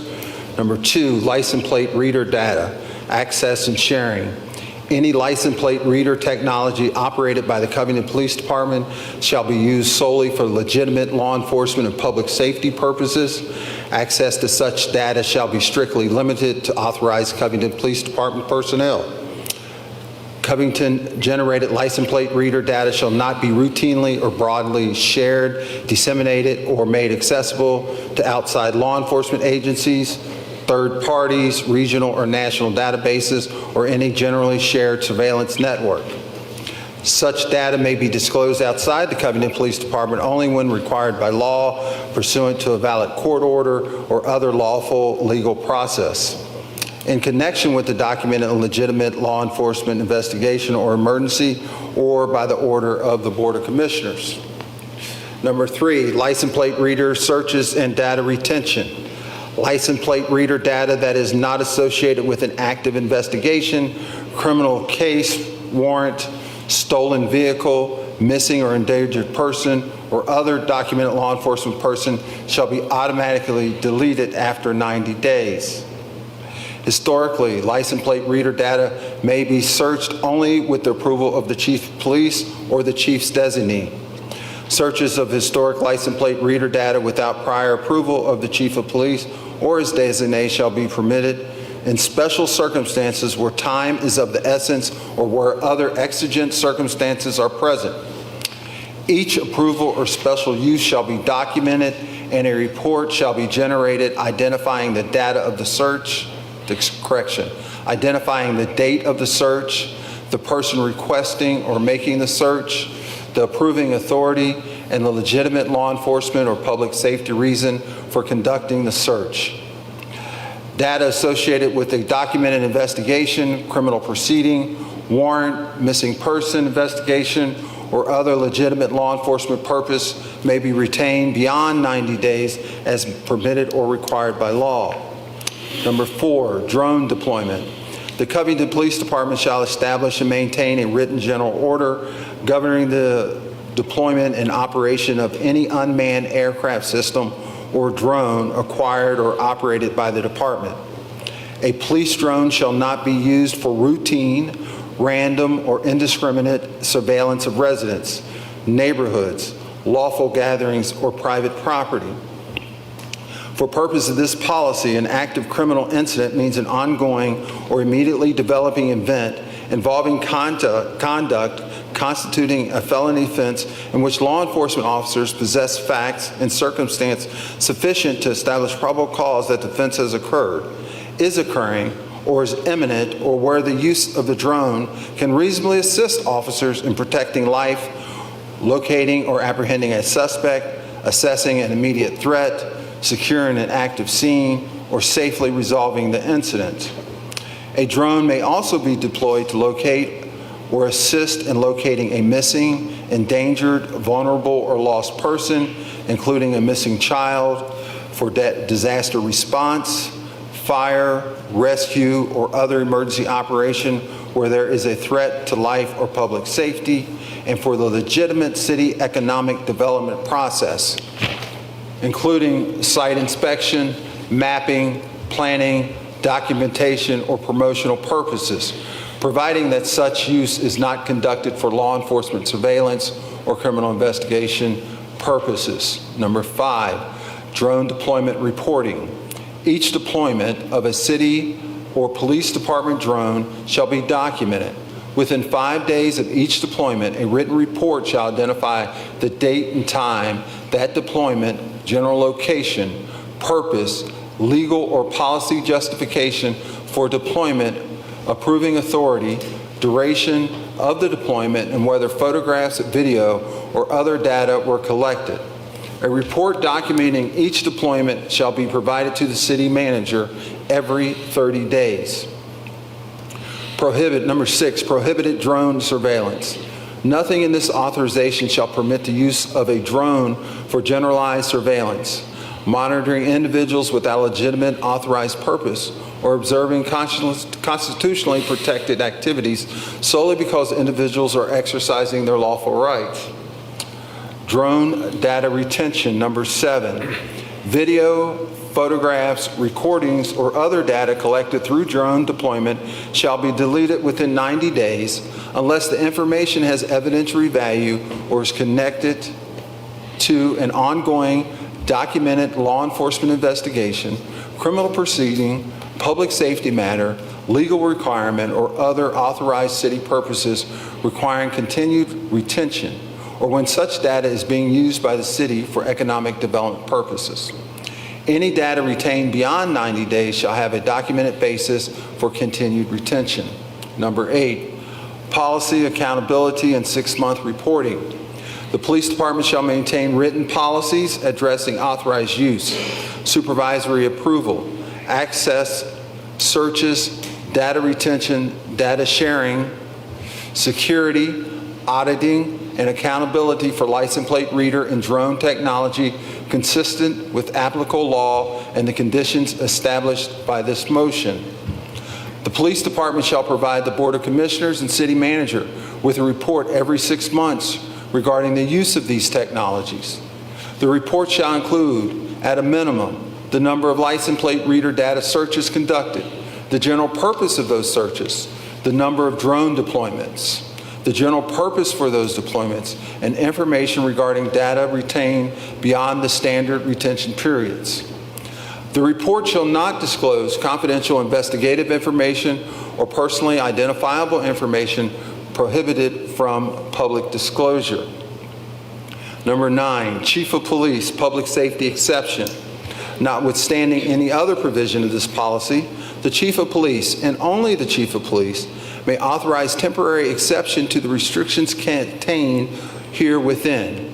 In the Chief's professional judgment, extraordinary circumstances exist, and the exception is reasonably necessary to protect life, prevent serious bodily injury, address a significant threat to public safety, or respond to an urgent and legitimate law enforcement need. The Chief shall have discretion to determine when such circumstances exist and what actions are reasonably necessary to address them, consistent with applicable federal and state law. Any exception authorized under this provision shall be documented in writing by the Chief, including the circumstances necessitating the exception, the action authorized, and the public safety justification. The Chief shall provide the City Manager with a report of the exception as soon as reasonably practical following the incident. Nothing in this provision authorizes an exception to any requirement imposed by federal or state law, the United States Constitution, or the Kentucky Constitution.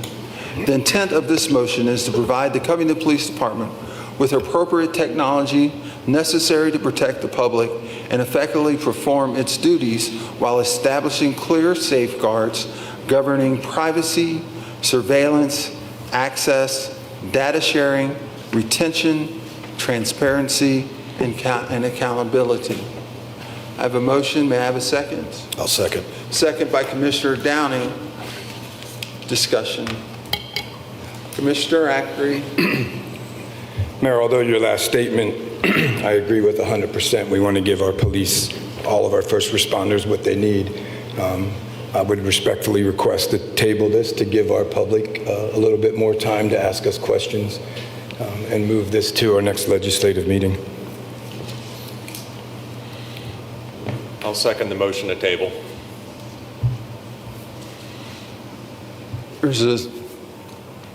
There's a motion and a second on the floor to table the motion, or to have a motion to table. Will the clerk call the roll? Commissioner Ackery. What are we motioning here? Voting to table. Aye. Commissioner Downing. No. Commissioner Smith. Aye. Commissioner Tebby. Aye. Mayor Washington. No. That, the motion, Frank? So with that, the mayor's motion is tabled, and that concludes this item tonight. It will be moved to the next legislative meeting. Okay.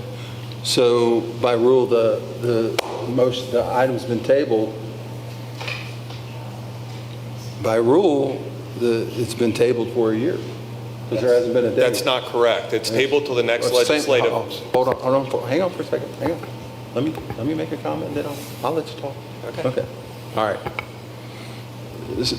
So by rule, my understanding is that it is tabled for a year. Commissioner Tebby.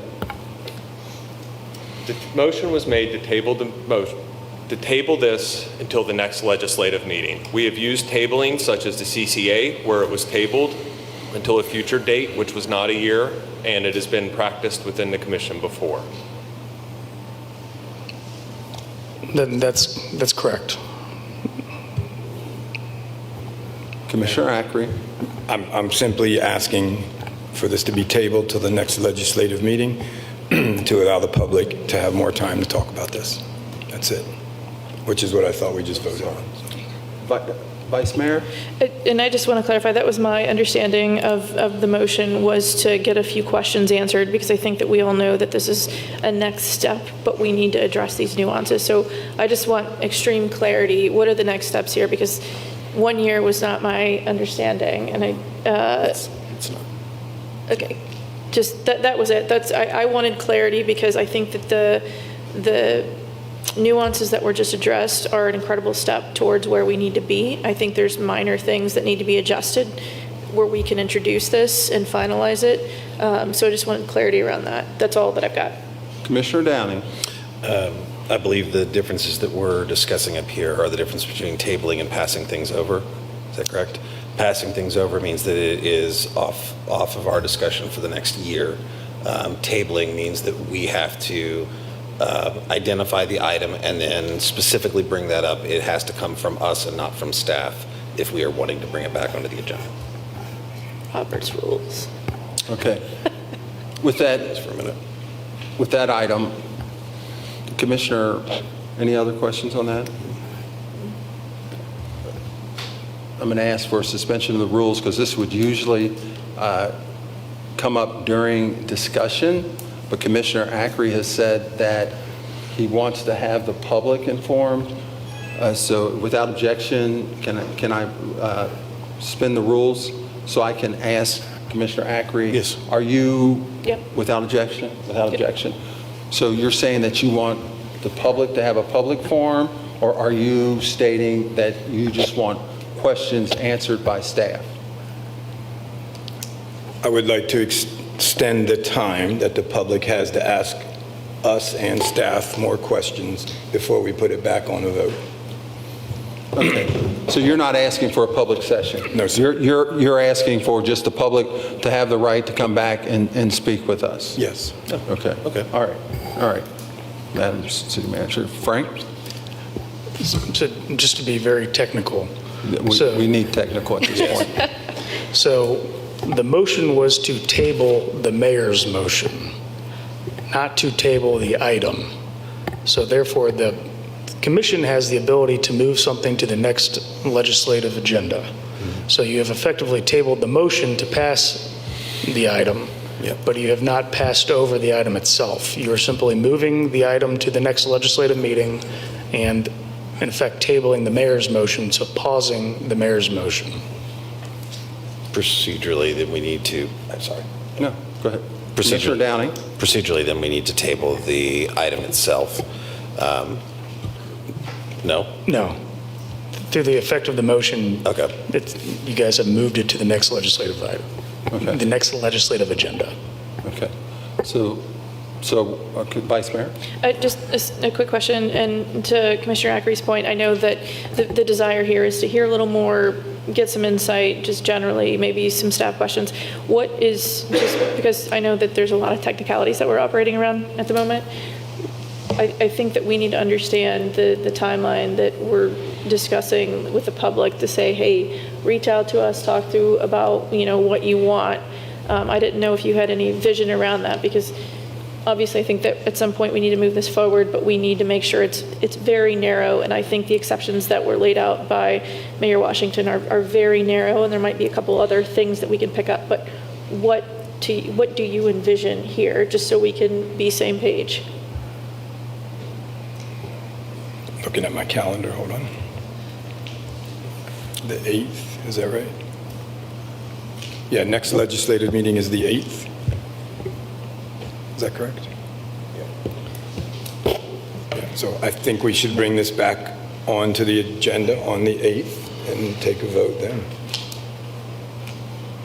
And City Solicitor, would that mean that we are bringing the issue to table and the amendments on the 8th for consideration?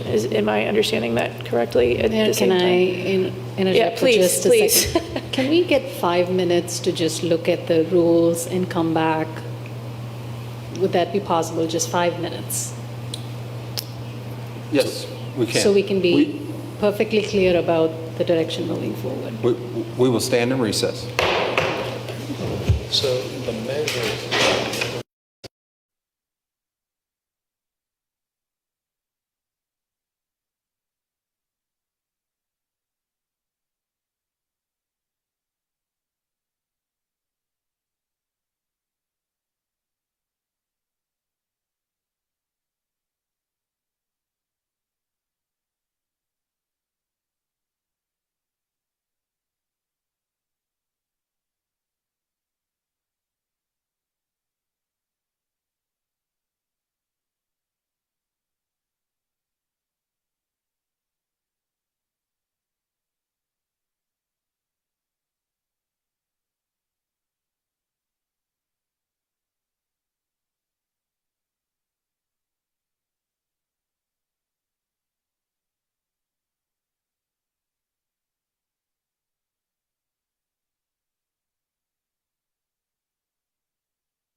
Calling the meeting back into session.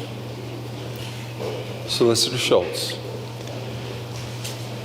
So, Mayor, we've reviewed the standing orders.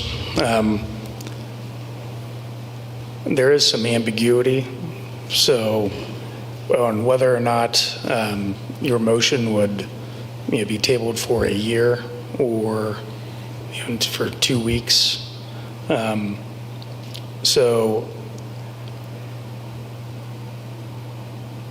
I think that it would probably, if the board wants to open this up for additional comment tonight, you can, whether for BOC comment or public comment, and that would just be a simple motion to suspend the rules. Due to the ambiguity in our current orders, somebody could argue that it's technically tabled and, for a year. Well, technically the end of the current session. So until the end of, it wouldn't be one calendar year. It'd be until the end of, 2026. So, if you want to move forward, I would recommend, the safest route here. Right. So. Thank you. So basically, we have a motion on the floor, and then we have a second on my motion. Correct? So with that, have a motion on the floor, and we have a second. So what we'd have to do here, if you want to reconsider the vote to table, then you need to do a motion for reconsideration of, I believe it was Commissioner Acker's vote to table, and then you need to vote on that. And then you would address your original motion. Vice Mayor. So I have a quick question. 99.9% of what our mayor introduced is fantastic, and I think we can continue to build upon it. And I also know that we've already suggested that we move this particular issue to regular. And I'm having difficulty separating the two. So if we're trying to, I think at the core, we know that we need to hear more, we need to learn more and ask questions, and no one wants to push this out a year. So I'm asking you as our city solicitor, what would be the best step if we just want to hear from folks for a week or two and we want to accept everything that the mayor introduced, maybe have some edits? What does that look like? What's our next best step? No pressure, by the way.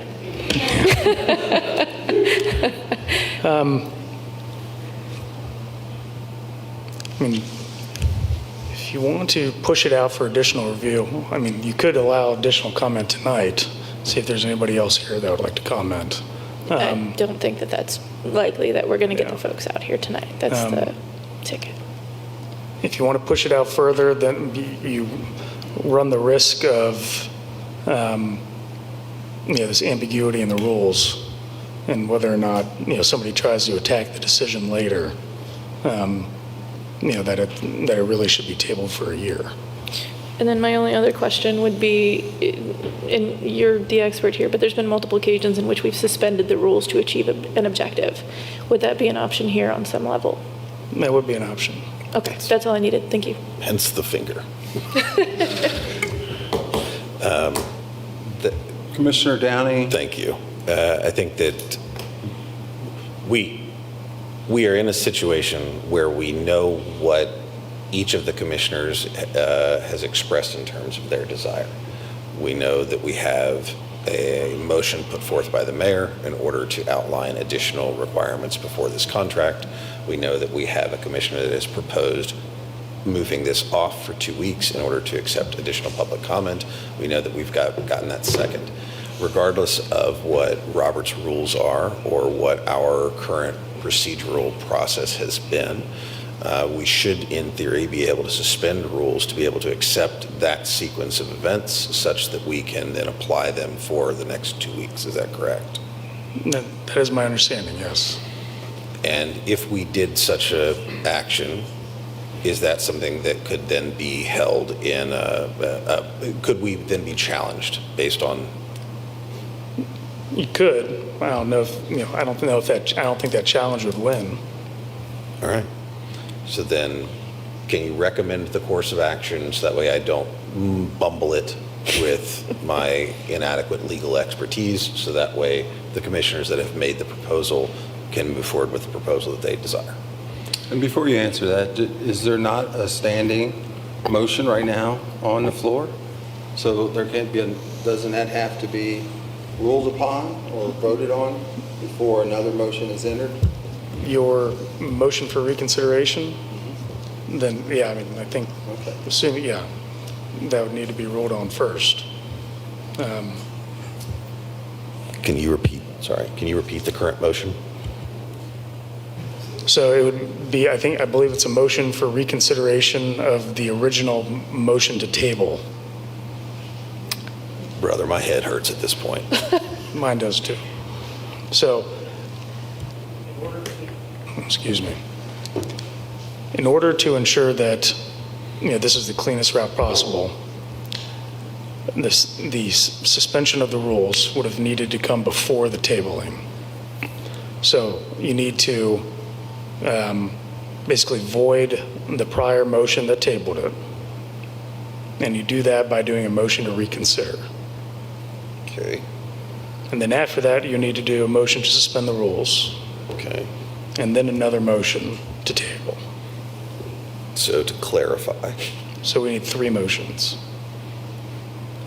There's an open motion on the floor made by the mayor, and it needs a second, that if we're doing what I had suggested before, it would require us to have a second vote on that gets second, and then suspend the rules to then take the other action, correct? Correct. All right, then I will second the mayor's motion.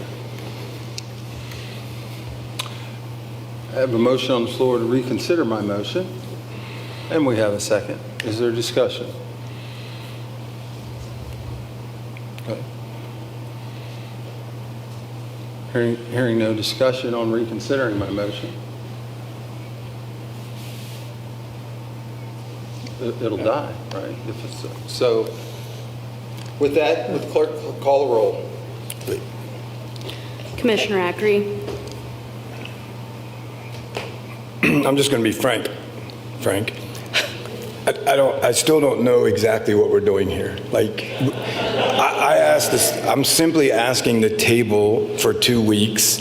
So now are we approving the mayor's motion? Mayor, I understand you're getting frustrated, but I'm not this is not clear to me.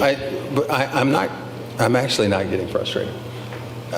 I'm just enforcing the rules that the Board of Commission passed. Understood. They're not my rules, they're our rules that we passed. So now, to be clear, I agree with your motion. I don't want to approve this until we have more time to communicate with our residents. That's all I'm trying to say here. So if I'm approving your motion, I do not want to approve this budget until we have more time to speak with the residents, with the constituents, because they can't speak to us next week. So the next time they can come up here and speak would be in 2 weeks, which is why I'm asking to move it to the next legislative meeting. So maybe you need to amend my motion. You can amend my motion. You can amend my motion to that and add that to it. So well, my motion is to accept the contract. So that's why. So I have to. I can propose something that might be simpler for everybody. Sure. Take an actual vote on the contract tonight, and then allow a period for public comment as you see fit, and then amend or basically take further legislative action after that to reduce funding in whatever areas that you think are needed. Therefore, the public will actually know specifically, what you're reducing if you want to.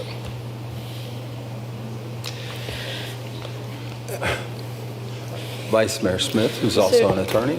Just to be clear, so you're suggesting that we vote on the contract as is tonight without the amendment that was proposed. And then at that point, we revisit it, introduce that, any questions in between, maybe we change a little thing, and then we bring it back. Am I understanding that correctly? Due to our authority in the contract, any part of that contract can be terminated if there's no funding for it. Got it. Okay. Okay. So it provides you a mechanism to return to it at any time that you like. Perfect. Got it. Yep. All right. Let's go. I withdraw my motion.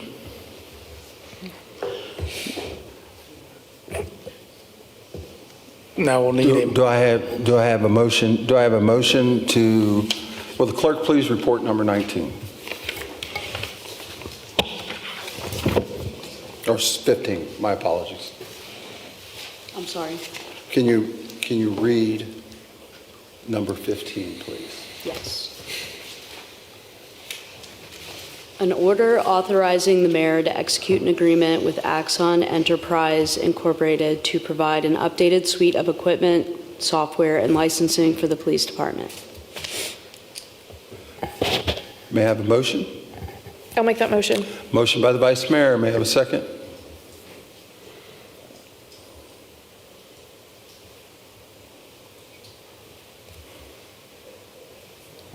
Calling for a second on the motion. Point of order, question. Point of order. Clarification. If I recall, if we don't have a second, we can still bring it back up. That's correct. So if we don't have a second, then we don't have to worry about tabling, not tabling, anything like that, which is the spirit of what these gentlemen were trying to do. Okay, great. Thank you. There's no second on the motion dies.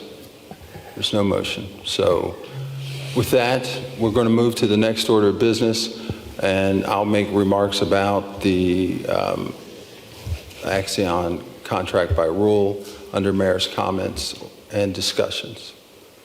So with that, will the clerk please report on number 19? Number 9. Oh, I'm sorry, number 9. Long night. An order authorizing the mayor to execute an option to purchase with Spire Development Incorporated for the property located at 866, 867, and 871 through 873 through 877 Western Avenue. Madam City Manager, there's been several addresses. Is there a confusion on the addresses? Mr. Holmes?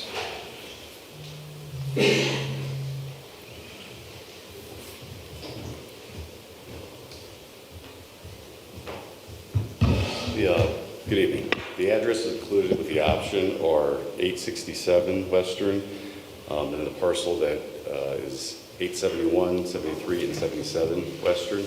It's about 200 feet of frontage. Then also 866 Western, which is directly across the street. Any questions for Mr. Holmes? Just one. Commissioner Downing.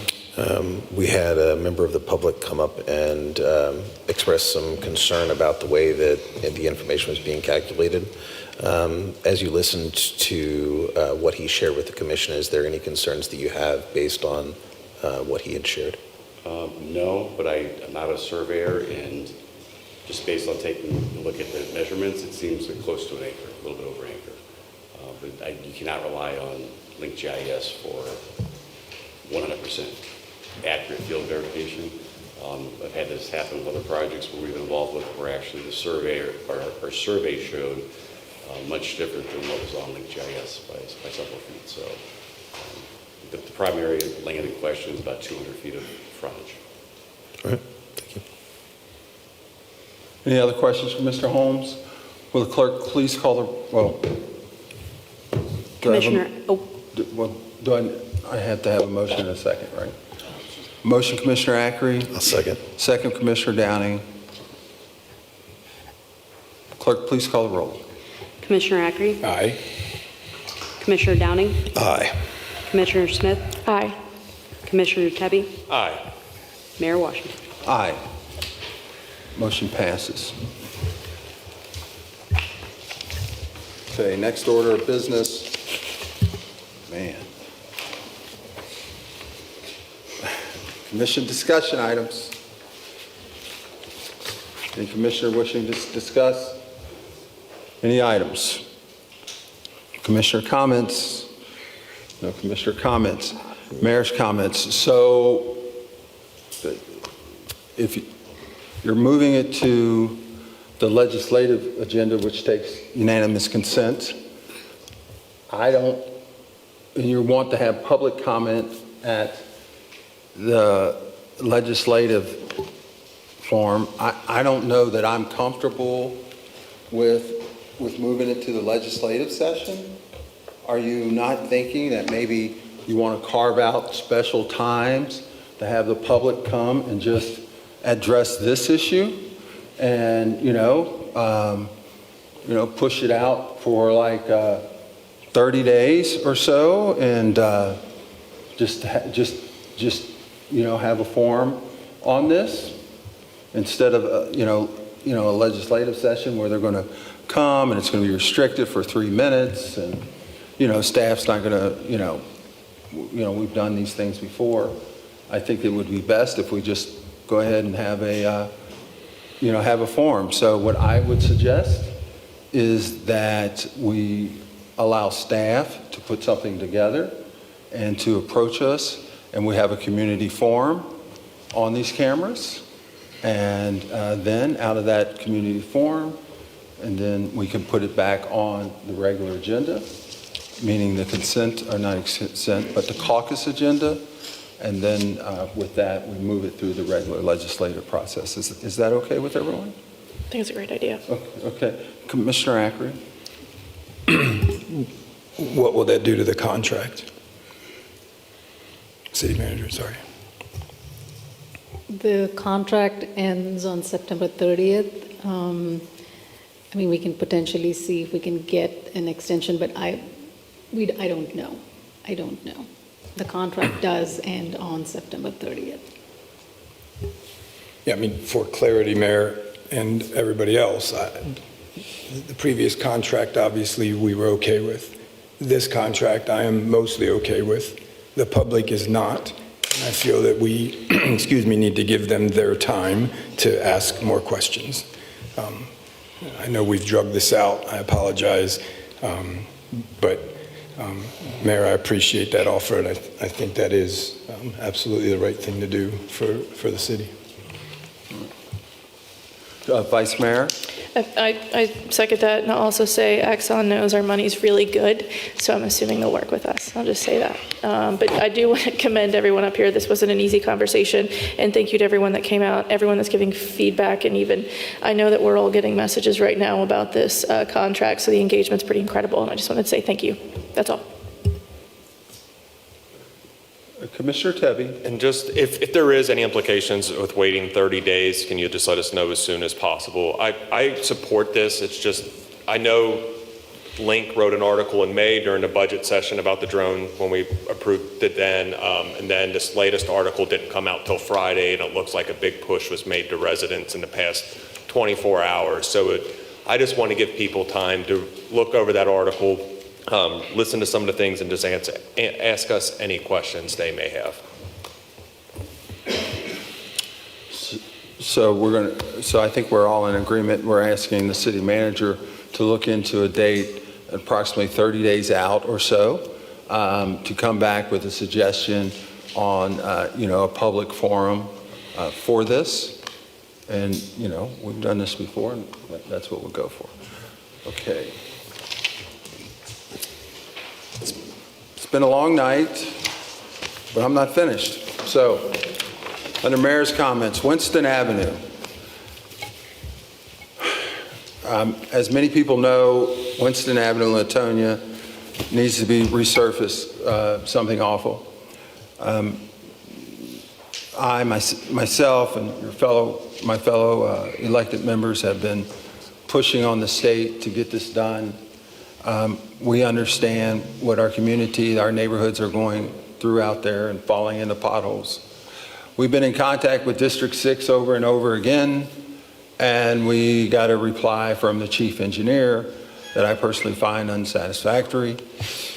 He basically says in his email to us that he knows the street needs to be resurfaced, and he knows that potholes are not going to help it and not fix the problem, but they're going to keep doing potholes because the project's not funded. I personally reached out to our legislative representatives and asked for their help, and they've been trying to help as much as possible. So, you know, I'm asking this board without objection. I think the next push should be to the governor's office. We need to continue to fight for our community on this. It's ridiculous. You know, we got a major thoroughfare into a very important part of our city, and we're being let down by non-elected members of our community. Vice Mayor. Just very quickly, 100% support that. And two, one of the things that we did in the past was actually tell the state we're going to take it in our own hands and you give us the money for it. I don't know if that's something that we're doing now, but I wanted to toss it out there because I love the idea of this board and this city being able to control the things that the state isn't doing for us. So just wanted to toss it out there, and Commissioner Downing may remember, and I don't even remember when or where that was, but we ended up doing some work ourselves, and the state ended up paying us for it. So just wanted to toss that out there, but thank you very much for that. Thank you. Thank you. Okay. That's awesome. That's all I had to bring up. Without anything else, we're adjourned.